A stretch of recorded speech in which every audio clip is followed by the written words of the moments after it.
ചാലിയാർ പുഴയിൽ ഇന്നും തെരച്ചിൽ തുടരും. ഏറ്റവും കൂടുതൽ മൃതദേഹങ്ങൾ ലഭിച്ചത് ചാലിയാറിൽ നിന്നാണ്.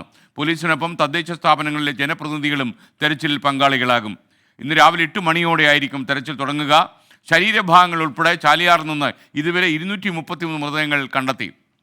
സമീർ ബിൻ കരീം ചാലിയാർ പുഴയ്ക്ക് സമീപം നിന്ന് നമുക്കൊപ്പം ചേരുന്നു. സമീർ, എന്തൊക്കെയാണെന്ന് ചാലിയാർ പുഴയിലെ തെരച്ചിലുമായി ബന്ധപ്പെട്ട കാര്യങ്ങൾ നമുക്ക് പ്രേക്ഷകരെ അറിയിക്കാനുള്ളത്? പറയൂ.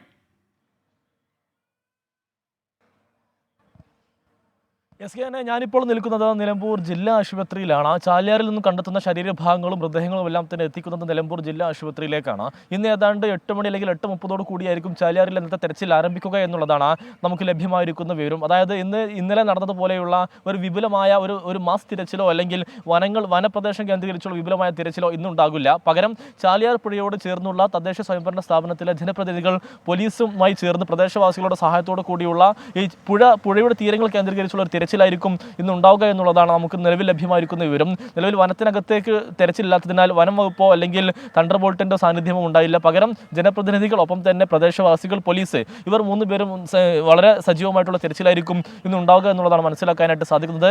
രാവിലെ 8:30 കൂടി തന്നെ തെരച്ചിൽ ആരംഭിക്കാൻ കഴിയുമെന്നുള്ളതാണ് പ്രതീക്ഷ.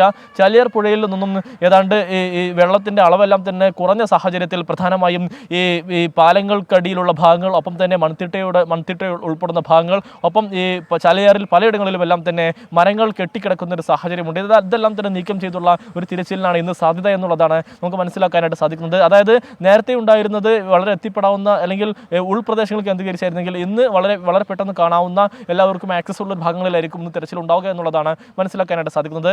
ഇതുവരെ ചാലിയാർ പുഴയിൽ നിന്നും 233 മൃതദേഹങ്ങളാണ്, ശരീരഭാഗങ്ങൾ ഉൾപ്പെടെയുള്ള കണക്കാണിത് ഈ നിലവിൽ നിലമ്പൂർ ജില്ലാ ആശുപത്രിയിൽ ഇതുവരെ എത്തിച്ചിരിക്കുന്നത് എന്നുള്ളതാണ് ഏറെ പ്രധാനപ്പെട്ട കാര്യം. അതായത് ഈ ദുരന്തം നടന്ന് ഒരാഴ്ച പിന്നിടുമ്പോഴും ഏറ്റവും കൂടുതൽ ശരീരഭാഗങ്ങൾ എത്തിയത് ചാലിയാർ പുഴ വഴി നിലമ്പൂർ ജില്ലാ ആശുപത്രിയിലേക്കാണ് എന്നുള്ളതാണ് ഏറെ പ്രധാനപ്പെട്ടതായിട്ടുള്ളൊരു കാര്യം. നമുക്കറിയാം, കഴിഞ്ഞ ഏതാനും ദിവസമായി കണ്ണീർ പുഴയായി ചാലിയാർ ഇങ്ങനെ ഒഴുകുകയാണ്. സാധാരണഗതിയിൽ ഏറെ കൗതുകത്തോടെയും ഏറെ സ്നേഹത്തോടും ഒക്കെയാണ് ആളുകൾ ചാലിയാറിനെ കണ്ടിരുന്നെങ്കിൽ ഇന്ന് വളരെ ആശങ്കയോടെയാണ് കാണുന്നത്. കാരണം ഏതൊരു നിമിഷം ചാലിയാറിൽ ഈ ശരീരഭാഗങ്ങൾ പൊങ്ങി വരുന്നു, ശരീരഭാഗങ്ങൾ കാണുന്നു എന്നുള്ള ഒരു കാഴ്ചയാണ് എപ്പോഴും കാണാൻ കഴിയുന്നത് എന്നുള്ളതാണ്. ചാലിയാർ തീരത്തുള്ള ആളുകളൊക്കെ തന്നെ കഴിഞ്ഞ കുറേ ദിവസങ്ങൾ, ഒരാഴ്ചയോളമായി ഈ ശരീരങ്ങൾ കണ്ട് ഉണരുന്ന ഒരു വളരെ ദയനീയമായ ഒരു കാഴ്ചയാണ് ഉള്ളത് എന്നുള്ളതാണ് വളരെ പ്രധാനപ്പെട്ട കാര്യം. അതുകൊണ്ട് തന്നെ മറ്റു എടുത്തു വേണ്ടിയിരിക്കുന്ന ഒരു കാര്യം, ഈ ചാലിയാർ പുഴയിൽ അല്ലെങ്കിൽ ചാലിയാർ പുഴയുടെ തീരത്ത് കഴിയുന്നവർ നിലവിൽ ഈ പകർച്ചവ്യാധി ഒരു ആശങ്ക നിലനിൽക്കുന്നുണ്ട് എന്നുള്ളതാണ്. പ്രത്യേകിച്ച് അതുമായി ബന്ധപ്പെട്ട പ്രതിരോധ പ്രവർത്തനങ്ങളെല്ലാം തന്നെ നിലവിൽ പോത്തുകൽ പഞ്ചായത്തിന്റെ നേതൃത്വത്തിൽ ഇവിടെ പുരോഗമിച്ചു വരികയും ചെയ്യുന്നുണ്ട്. S K.